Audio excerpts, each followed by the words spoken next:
अव्यवस्था थी, भ्रष्टाचार था, कदाचार था और देश की सीमाएं असुरक्षित थी। नक्सलवाद, उग्रवाद, अलगाववाद चरम पर था। तो दुनिया के अंदर भारत का सम्मान भी कम हुआ था। 2014 के बाद का भारत, दुनिया के अंदर भारत का सम्मान बढ़ा है। देश की सीमाएं सुरक्षित हुई हैं। आतंकवाद, नक्सलवाद का समाप्त हुआ है। देश के अंदर इंफ्रास्ट्रक्चर वर्ल्ड क्लास बना है। हाईवे, रेलवे 2014 के पहले अमरोहा से दिल्ली की दूरी तय करने में 5 से 6 घंटे लगते थे। आज कंवर सिंह तंवर या आप में से कोई भी व्यक्ति 2 घंटे में है अमरोहा से दिल्ली की दूरी तय कर सकता है। ये इंफ्रास्ट्रक्चर में बदलाव आया है। बहनों और भाइयों, हाईवे हो, रेलवे हो, एयर कनेक्टिविटी हो, यहां पे मुरादाबाद का एयरपोर्ट हम चालू कर चुके हैं। IIT, IIM, AIIMS, triple IT, world class universities आज देश के अंदर बने हैं पिछले 10 वर्ष के अंदर।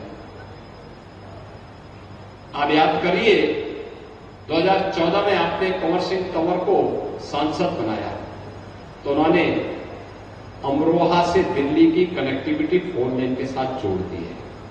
आपकी दूरी को कम कर दिया दिल्ली से। और 2019 में चूंकि तो कितनी अच्छी शैलेदार हुई थी अमरोहा के लोगों की जब यहां का सांसद भारत माता की जय जयकार करने में संकोच कर रहा था। बहनों और भाइयों, यही होता है वोट बैंक। एक वोट की कीमत क्या होती है? एक वोट कर्फ्यू भी लगा देता है और एक वोट कावड़ यात्रा भी निकाल देता है। सही दिशा में जाएगा तो कावड़ यात्रा निकलती है और गलत हाथों में जाता है तो कर्फ्यू लगा देता है। एक वोट गलत हाथों में जाता है तो अराजकता फैलाती है और अगर वही वोट सही दिशा में जाता है, सही पार्टी के पास जाता है तो आस्था का सम्मान करा देता है। ऐसे ही जैसे 500 वर्षों का इंतजार अयोध्या धाम में समाप्त हुआ है और रामलला का विराजमान हुआ है। मुझे बताइए, क्या ये काम लोकदल के लोग, सपा के लोग, लोकदल आज हमारे साथ है, क्या सपा के लोग, बसपा के लोग, कांग्रेस के लोग ये लोग कर पाते? लेकिन आज भाजपा लोकदल का गठबंधन आपके पास आया है और यही कहने के लिए आया है। कल अमरोहा में लोकदल ने भी एक सभा की थी। चौधरी जयंत चौधरी जी आए। कितना बड़ा अवसर हमारे सामने है जब किसानों के मसीहा चौधरी चरण सिंह जी को भारत सरकार ने भारत रत्न से सम्मानित किया। बहनों और भाइयों, ये सम्मान केवल चौधरी साहब का नहीं है, हम सब उत्तर प्रदेश वासियों का है, हर अन्नदाता किसान का है। क्योंकि देश के अन्नदाता किसान की आवाज को देश की संसद और देश की सरकार के पास आजादी के बाद पहली बार किसी ने उठाया था तो नाम था चौधरी चरण सिंह जी का। उन्होंने उस समय कहा था, भारत के विकास का रास्ता देश के खेत और खलिहानों से होकर के जाता है। अगर अन्नदाता किसान बदहाल होगा तो देश विकास नहीं कर सकता।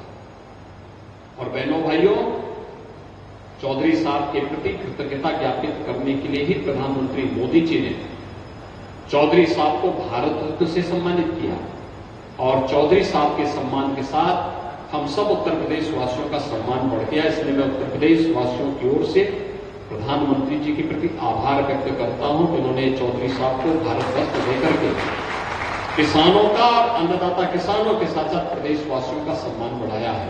क्योंकि चौधरी साहब उत्तर प्रदेश के मुख्यमंत्री भी थे। यानी एक वोट की कीमत क्या होती है, कि आप इसी से समझ सकते हैं। एक वोट अराजकता भी फैला सकता है, गलत हाथों में जाएगा, और सही हाथों में जाएगा तो विरासत का सम्मान करते हुए देश को उसकी आस्था का सम्मान भी दिला सकता है। अयोध्या में रामलला का दर्शन करने का अवसर हम सबको प्राप्त हो रहा है इस समय।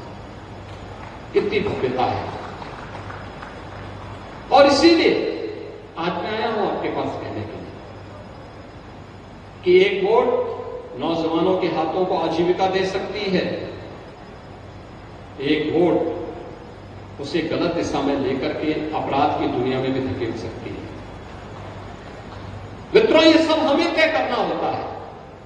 हम अपना वर्तमान और अपना भविष्य कैसा चाहते हैं, किस प्रकार का बनाना चाहते हैं। और मोदी जी ने पिछले 10 वर्ष के अंदर देश को जिस प्रतिबद्धता के साथ चलाया है, जिस मजबूती के साथ चलाया है, उसका परिणाम सर्वविदित है।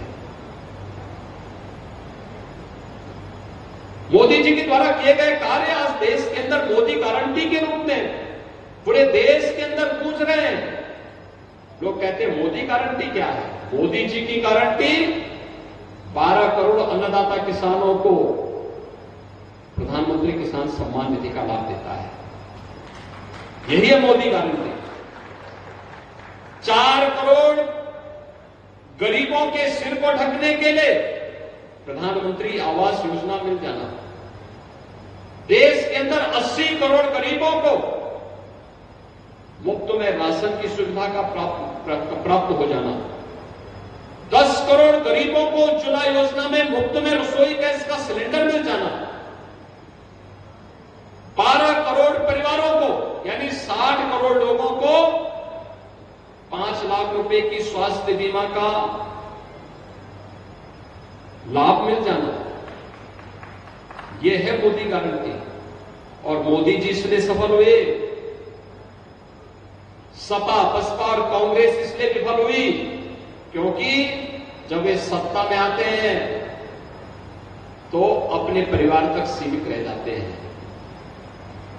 उनके लिए फैमिली फर्स्ट है, मोदी जी के लिए नेशन फर्स्ट है। और मोदी जी ने कहा कि मेरे लिए तो 140 करोड़ भारतवासी ही मेरा परिवार है, और 140 करोड़ भारतवासियों की सेवा के लिए उन्होंने अपना पूरा जीवन समर्पित किया है। ये लोग सत्ता में आते हैं, सपा बसपा और कांग्रेस के लोग आज सत्ता में आते हैं तो जातिवाद के नाम पे सामाजिक ताने बाने को छिन्न भिन्न करते हैं। और मोदी जी सत्ता में आए तो उन्होंने कहा नहीं, मेरी सरकार हर भारतवासी के लिए, गांव के लिए, गरीब के लिए, किसान के लिए, नौजवान के लिए, महिलाओं के लिए, समाज के हर तबके के लिए कार्य करेगी। और इसके लिए मोदी जी ने नारा दिया, सबका साथ सबका विकास का।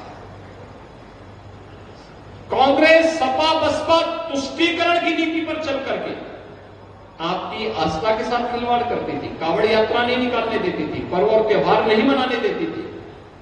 लेकिन मोदी जी ने कहा नहीं, तुष्टीकरण नहीं, भारत के अंदर संतुष्टि होनी चाहिए। हर नागरिक की संतुष्टि के लिए सरकार को कार्य करना चाहिए।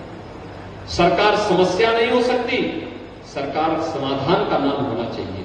और उसी समाधान का रास्ता निकालने के लिए मोदी जी ने जो रास्ते अपनाए, आज उसी का परिणाम है कि भारत दुनिया की अब 5वीं बड़ी अर्थव्यवस्था बन चुका है। और इसलिए हम लोग आए हैं कि मोदी जी को तीसरा कार्यकाल दीजिए। तीसरे कार्यकाल के पहले 3 वर्ष में भारत दुनिया की तीसरी बड़ी अर्थव्यवस्था बनेगा। तीसरी बड़ी अर्थव्यवस्था बनने का मतलब चारों ओर खुशहाली, हर नौजवान के हाथ को कार्य, हर अन्नदाता किसान के खेत को पानी, हर व्यापारी की सुरक्षा, हर महिला को स्वावलंबन का कार्य, बिना भेदभाव के सिचुएशन के 100% लक्ष्य को प्राप्त करने के लिए आज देश के अंदर एक ही आवाज उठ रही है। और वो आवाज है पूरे देश के अंदर कि बड़े फैसले कर रहे हैं इंतजार, इस बार 400 पार। बड़े फैसले कर रहे इंतजार, इस बार 400 पार करने के लिए अमरोहा भी हमें चाहिए। सहमत है? ये प्रबुद्ध वर्ग सहमत है क्या? आपका आशीर्वाद कंवर सिंह तंवर जी को मिलेगा ना? सभी लोग सहमत हैं? और याद रखना, विकास के कार्यक्रमों को जिस प्रतिबद्धता के साथ आगे बढ़ाया गया है आपके सामने है। आपकी जिम्मेदारी क्या है? आप समाज में नेतृत्व देते हैं अलग अलग तबके को। कोई शिक्षा के क्षेत्र में देता है, कोई चिकित्सा के क्षेत्र में देता है, कोई उद्योग के क्षेत्र में, कोई व्यापार के क्षेत्र में, समाज जीवन के अलग अलग क्षेत्र में। और इसीलिए समाज को मानसिक रूप से तैयार करना कि जाति, मत और मजहब के आधार पर नहीं, हमें देश के लिए सोचना है, हमें आने वाली पीढ़ी के लिए सोचना है, एक विकसित भारत के बारे में सोचना है। और वह कार्य केवल मोदी जी के नेतृत्व में संभव हो सकता है। मोदी जी के नेतृत्व में इस कार्य को करने के लिए और विकसित भारत की परिकल्पना को साकार करने के लिए उत्तर प्रदेश को विकसित बनाना पड़ेगा। विकसित उत्तर प्रदेश के लिए अमरोहा को विकसित करना पड़ेगा। अमरोहा रायपुर विकसित होगा तो उत्तर प्रदेश विकसित स्वयं हो जाएगा। और विकसित करने के लिए एक जैसी सरकार केंद्र में, राज्य में और अमरोहा में भी उसी प्रकार का सांसद होना चाहिए। सहमत है? सहमत है ना? सभी लोग सहमत हैं? कंवर सिंह तंवर के लिए हम लोग सभा करने के लिए आएंगे ही। आज मैं आपका आह्वान करने के लिए आया हूं। यह संदेश घर घर तक आपको पहले पहुंचा देना है। पहुंचाएंगे। हर व्यक्ति को, हर मतदाता को इसके लिए जागरूक करेंगे। 26 अप्रैल को यहां चुनाव है। एक एक मतदाता के घर में जाकर के कमल चुनाव चिन्ह पर चौधरी कंवर सिंह तंवर के लिए भारी बहुमत की अपील करेंगे। लोगों को इसके लिए प्रेरित करेंगे। सभी लोग सहमत है ना? तो फिर मेरे साथ बोलेंगे, भारत माता की, भारत माता की।